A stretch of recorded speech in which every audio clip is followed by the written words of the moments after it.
ഇവാഞ്ചലിയും അനുദിന സുവിശേഷ വിചിന്തനം. ഇന്ന് മെയ് 14 തിരുസഭ മാതാവ് വചനവിചിന്തനമായി നമുക്ക് നൽകുന്നത് സ്തേഫനാന്റെ സുവിശേഷം 15-ാം അധ്യായം 9 മുതൽ 17 വരെയുള്ള വാക്യങ്ങളാണ്.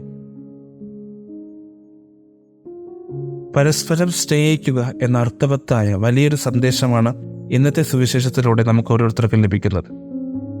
പിതാവിനെ സ്നേഹിച്ചതുപോലെ ഞാനും നിങ്ങളെ സ്നേഹിച്ചു, നിങ്ങൾ എൻ്റെ സ്നേഹത്തിൽ നിലനിൽക്കുവിൻ എന്ന് ഇന്നത്തെ സുവിശേഷം നമ്മളെ ഓർമ്മിപ്പിക്കുന്നു. എന്താണ് വലിയ കൽപ്പന? നമ്മൾ എന്തിന് യേശുവിനെ സ്നേഹിക്കണം? യേശു എനിക്കെന്തു ചെയ്തു? ഇതിനുള്ള ഉത്തരമാണ് പുതിയ നിയമം. അവിടുന്ന് സമ്പന്നനായിരുന്നിട്ട് നമ്മെ പ്രതി ദരിദ്രനായി മാറിക്കൊണ്ട് നമ്മുടെ രക്ഷയുടെ വില നമുക്ക് നൽകി. ഇത് മറ്റെല്ലാ പ്രവൃത്തികളെക്കാളും വലിയതാണ്. അതായത് ഒരു സഹോദരനെ പോലെ മനുഷ്യരുടെ ദുഃഖ ദുരിതങ്ങളിൽ പങ്കാളിയാകുവാനും വലിയ ക്ഷമാശീലത്തോടെ നമ്മുടെ കുറ്റങ്ങൾ ക്ഷമിച്ചതുമല്ല നമുക്ക് വേണ്ടിയുള്ള മരണവുമായി താരതമ്യം ചെയ്യുമ്പോൾ ഒന്നുമല്ല. ഇതൊക്കെ നക്ഷത്രങ്ങൾ പോലെ ആകാശത്ത് തെളിഞ്ഞു നിൽക്കുമെങ്കിലും സൂര്യനുമായി താരതമ്യപ്പെടുത്തിയാൽ നക്ഷത്രങ്ങൾ ഒന്നുമല്ല. യേശു ആദ്യം പറഞ്ഞത് പിതാവിനെ സ്നേഹിച്ചതുപോലെ ഞാൻ നിങ്ങളെ സ്നേഹിച്ചു എന്നാണ്. എന്നാൽ ഇപ്പോൾ പറയുന്നു ഞാൻ നിങ്ങളെ സ്നേഹിച്ചതുപോലെ നിങ്ങൾ പരസ്പരം സ്നേഹിക്കണമെന്നാണ്. അതായത് യേശുവിൻ്റെ മാതൃക പിഞ്ചെന്ന് ജീവിതം സ്വയം ബലിയർപ്പിച്ചുകൊണ്ടാണ് നാം സ്നേഹിക്കേണ്ടത് എന്നത് തന്നെ സാരം. യേശുവിൻ്റെ സ്നേഹിതരാകുവാൻ നമുക്ക് കുറച്ച് യോഗ്യതകൾ ആവശ്യമാണ്.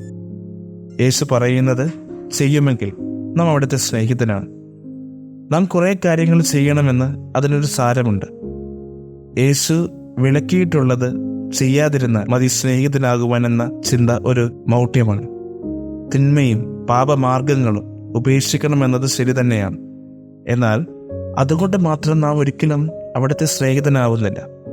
ഞാൻ നിങ്ങളെ കളിയാക്കിയിട്ടില്ല, നിങ്ങളുടെ സാധനങ്ങളൊന്നും മോഷ്ടിച്ചിട്ടില്ല, നിങ്ങളെപ്പറ്റി തിന്മയാനൊന്നും പറഞ്ഞിട്ടില്ല, എൻ്റെ സ്നേഹിതരാകുവാൻ ഇതൊക്കെ മാത്രം യോഗ്യതകളാണ് എന്ന് നാം വിചാരിക്കുന്നത് അത്ര നല്ലതല്ല.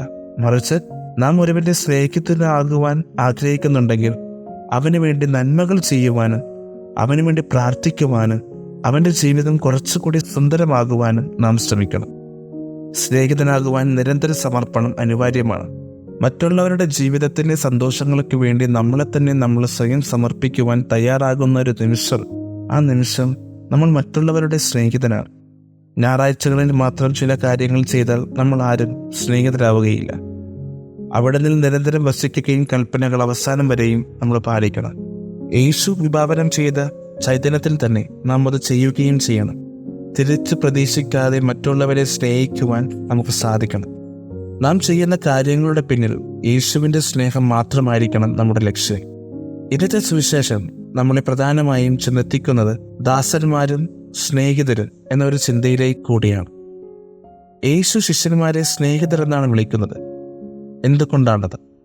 യേശു സ്നേഹിതനാണെങ്കിൽ നമുക്ക് ഏകാന്തത അനുഭവിക്കേണ്ടി വരില്ല. യേശു എൻ്റെ സമീപത്തുണ്ടെങ്കിൽ എനിക്ക് ഭയപ്പെടേണ്ടി വരില്ല.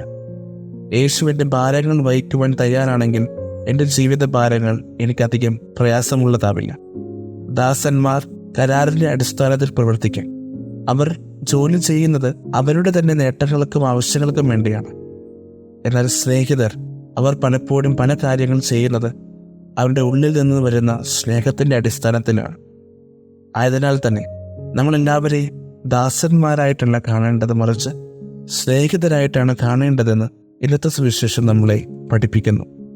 അതിനുവേണ്ടി പരിശ്രമിക്കുവാൻ വേണ്ടി ഇന്നത്തെ ദിവസം നമുക്ക് ശ്രമിക്കാം. നമ്മോടൊപ്പം ആയിരിക്കുന്നവരെയും നമ്മളോട് ബന്ധപ്പെട്ടവരെയും നമ്മുടെ കുടുംബത്തിലുള്ളവരെയും എല്ലാവരെയും നിറഞ്ഞ മനസ്സോടെ സ്നേഹിക്കാനും അവരെ ചേർത്ത് പിടിക്കുവാനും നമുക്കിന്ന് സാധിക്കട്ടെ.